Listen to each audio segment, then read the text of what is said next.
Kedua juga yang membuat aku menjadi kepikiran gitu ya, oh ternyata politik begini banget, itu file nomor 16 terkait Kapolri. Nah, baru saya mau tanyain itu, file nomor 16 soal Kapolri. Nah, ini yang saya mesti luruskan karena kan di sini Ini adalah ajang untuk mengklarifikasi nih. nggak klarifikasi, nggak perlu ada klarifikasi apa-apa. Kadang nggak ada yang nanya aja, saya kan cuma bilang ada file apa yang Supaya terang benderang. terang beneran, Clear. nggak ada yang perlu diklarifikasi. Nah, saya cuma mau bicara ini kan makanya nanya nggak banyak nih, kan gue seneng kalau kayak gini. Jadi itu adalah file tentang pergantian Kapolri. Pergantian Kapolri. Jadi ternyata Kapolri untuk niat-niat pergantian Kapolri itu ternyata sudah sangat berjalan secara high politik gitu. Nah, dokumen itu menyatakan tentang itu. Nama Kony Rahakundini Bakri kembali menjadi perbincangan publik setelah mengatakan dirinya telah menyerahkan dokumen rahasia yang dititipkan Sekretaris Jenderal PDIP Hasto Kristianto. Dokumen rahasia tersebut berjumlah 37 dan sebelumnya dititipkan Hasto ke Kony untuk dibawa ke Rusia. Lewat akun media sosial Instagram, Kony Rahakundini mengaku sebenarnya deg-degan memegang dokumen rahasia tersebut. Pasalnya, dokumen rahasia itu menyangkut nama Kapolri hingga informasi soal adanya upaya untuk membubarkan PDIP. Kalau pergantian Kapolri mungkin kalau saya cuma bisa melihat begini ya. Kalau lihat dari saya nggak mau spill isi ya, tapi seolah-olah ada tarik-tarikan kubu high politik tentang Kapolri dipertahankan dan Kapolri harus diberhentikan, ya kan? Karena aspeknya adalah kalau Kapolri terlalu lama menjabat Kapolri, apa dampak positifnya? Ada dampak positif, nggak bisa juga kita bilang enggak. Misalnya masalah perintah dan hubungan itu mungkin akan semakin mudah karena mereka sudah saling kenal dan lain-lain lah. Bagaimana birokrasi akan lebih ya. Tapi juga ada faktor negatifnya. Negatifnya kalau sampai terlalu lama adalah kehilanganlah kesempatan adik-adiknya dan lain. Itu normalnya. Tapi yang nggak normalnya itu yang tadi saya bilang konstelasinya mengerikan. Nah, jadi tentang Kapolri itu nggak terlalu berat lah. Cuma lebih kepada ternyata pergantian Kapolri ini pemain-pemain penggeraknya tuh ini gitu loh kira-kiranya. Gitu kan. Nah, tapi kalau yang tentang bagaimana PDIP akan dihancurkan itu serem karena penyusupan itu kan terjadi, terus banyaklah hal-hal yang mengerikan lah gitu, dan ternyata terdeteksi gitu. Ia mengaku yang paling mengerikan menurutnya adalah nomor 16, itu berhubungan dengan Kapolri. Nomor 7 adalah upaya untuk membubarkan PDIP atau dihancurkan. Meski demikian, Kony Rahakundini Bakri tidak mengungkapkan siapa sosok Kapolri yang ia maksud, termasuk bagaimana dan siapa yang berencana membubarkan PDIP. Kony Bakri hanya menjelaskan 2 dari 37 dokumen tersebut membuatnya khawatir.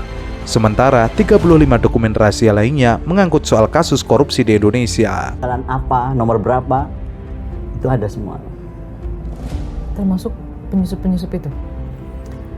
Termasuk penyusup dan pengkhianat. Apa ya namanya kalau gitu ya, pengkhianat lah. Kalau kita menjadi anggota partai, saya nggak pernah jadi anggota partai, tapi kalau saya perhatikan ADART PDIP kan jelas ya. Ketika kita menjadi anggota tuh kita jadi kader itu setia kepada ketua umum. Jadi kalau kita nggak setia kepada ketua umum ya atau membelot ya kalau bukan pengkhianat. Berarti ada itu nyata? Ada nyata semua. Dan Anda tahu itu siapa? Tahu. Jadi kadang-kadang kalau lihat orang ini oke deh gitu. Warawiri di media Pandur Warawiri.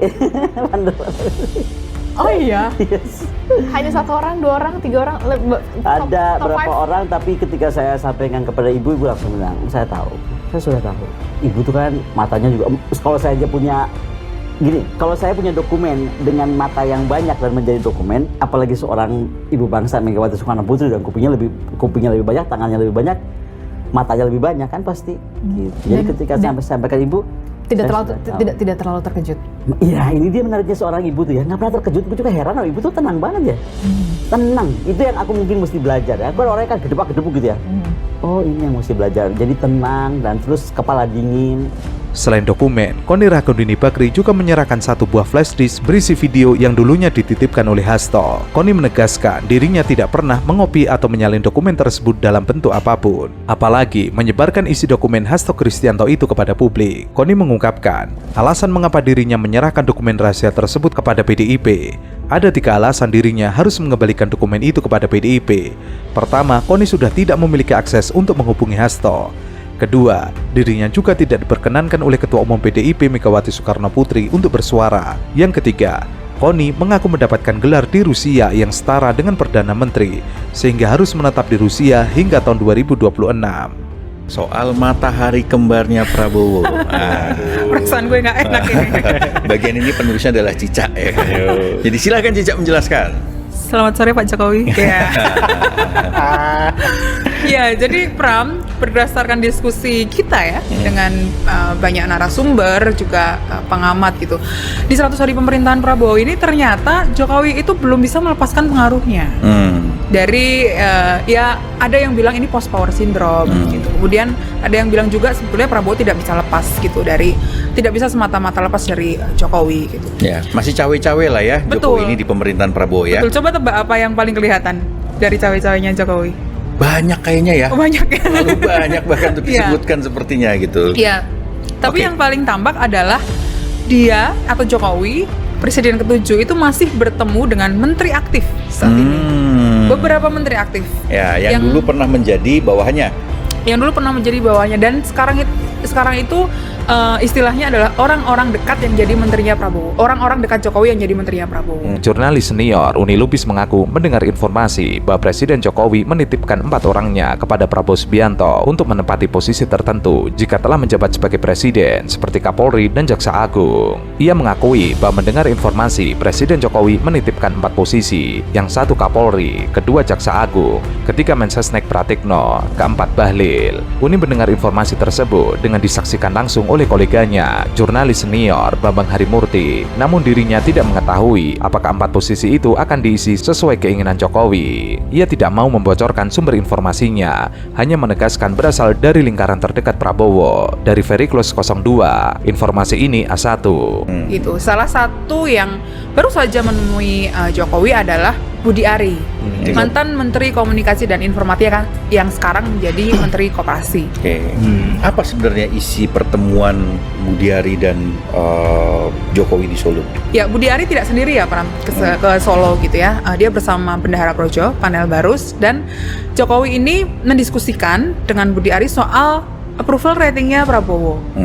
Yang belakangan Litbang Kompas mengeluarkan approval rating 80,9%. Ya itu tingkat kepuasannya kan juga karena banyak banget program populisnya dia ya. Betul ya. Seperti makan bergizi gratis, terus kemudian menunda penerapan PPN 12% dan lain-lain. Ya, dan efek dari pemerintahan sebelumnya sebetulnya yang pemilih Jokowi juga pemilih Prabowo gitu, masih efek bulan madu gitu. Masih ada efek bulan madunya gitu, dan Jokowi ini meminta Budi Ari untuk ikut mengawal agar approval rating ini nggak turun. Kenapa? Karena setelah masa bulan madu biasanya approval rating ini turun, Pram. Apalagi 100 hari itu udah banyak blunder tuh. Ya menteri-menterinya Prabowo gitu ya. Jokowi sempat disebut-sebut telah menyorongkan loyalis dan posisi sejumlah menteri di kabinet Prabowo Subianto. Salah satu di antaranya adalah Pratikno yang saat ini menjabat Menteri Sekretaris Negara. 2 sumber dari petinggi tim kampanye nasional Prabowo Gibran yang mengetahui keinginan Jokowi menceritakan informasi ini. Anggota tim kampanye Gibran Raka Buming Raka dan petinggi TKN mengatakan Pratikno diajukan sebagai menteri di kabinet Prabowo untuk membantu Gibran. Namun posisinya belum ditentukan. Pratikno adalah mantan rektor Universitas Gadjah Mada. Ia merupakan orang kepercayaan Jokowi. Selain itu Pram, Jokowi itu juga bertanya soal program-program koperasi yang ada di Kementerian Koperasi gitu, dan juga memberikan masukan. Misalnya koperasi diminta untuk mengelola komoditas lokal gitu. Salah satu yang dibahas Jokowi dengan Budi Ari waktu itu adalah rumput laut di NTT gitu. Jokowi ini menurut orang dekatnya akan berbisnis rumput laut nih di NTT gitu. Bisnis rumput laut. Ya. Mau bikin agar-agar habis itu ya. Tuing. Biar lebih lentur ya kan.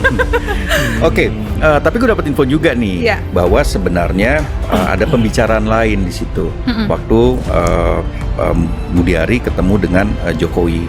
Karena posisinya adalah Budi Ari ini kemungkinan besar akan di-reshuffle. Ya, betul. Itu dari menteri ya, karena dia tersangkut dengan perkara judi online. Kan mantan anak buahnya waktu dia menjadi Menkominfo itu kan sudah ditetapkan sebagai tersangka karena menerima suap dari bandar judi online gitu kan, dan meloloskan mereka kegiatan mereka di secara daring lah. Dan ini yang kemudian membuat posisi Budi Ari ini agak berat gitu. Dan ini kemudian didiskusikan dengan Jokowi.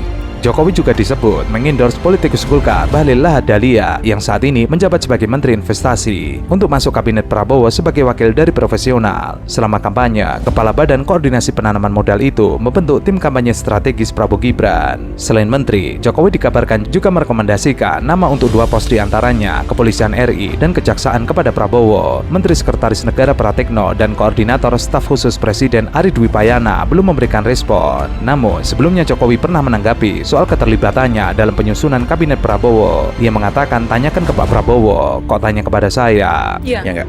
Ada salah satu koleganya Budi Ari yang juga cerita sebetulnya dia memberikan masukan kepada Budi Ari di tengah isu reshuffle itu ya, Pram ya, bahwa si koleganya itu memberikan masukan agar Budi Ari bertemu dengan Jokowi. Jokowi ini kan sering memberikan perlindungan kepada orang-orang dekat atau mantan anak buahnya gitu kan, untuk bicara langsung atau memotong langsung ke Prabowo. Ya ini kan dan juga pernah terjadi ya waktu itu ya, waktu dia melindungi Setia Novanto ya. Betul. Itu kan sudah ada pengakuan ya dari Ketua KPK Agus Raharjo waktu itu.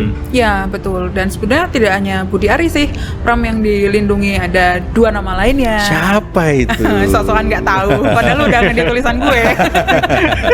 Ya. Ya. Jangan buka rahasia lah, Ca.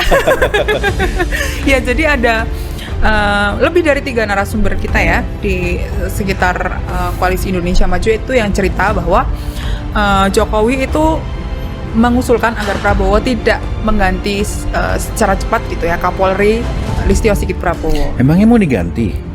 Ya tentu saja ada rencana pergantian, karena bagaimanapun Listio ini kan bukan orangnya Prabowo sebetulnya, Ya, dan setiap presiden itu kan selalu memilih Kapolri yang orangnya gitu kan, seperti Listio ini kan juga dulu orangnya Jokowi sejak dari Solo gitu kan.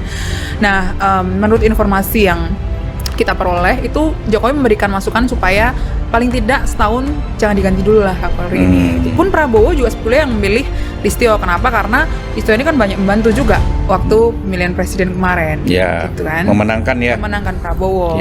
Ya, kita tahu waktu itu dan sudah pernah kita tulis juga di Tempo gitu ya, bahwa Coklat ini atau polisi ini memang bergerak untuk memenangkan Prabowo Gibran. Iya, betul. Bukan hanya di Pilpres loh. Bukan hanya di Pilpres, tapi juga di Pilkada gitu kan. Dan inilah kemudian semacam balas jasa lah terhadap Listio Sigit yang telah membantu pemenangan Prabowo.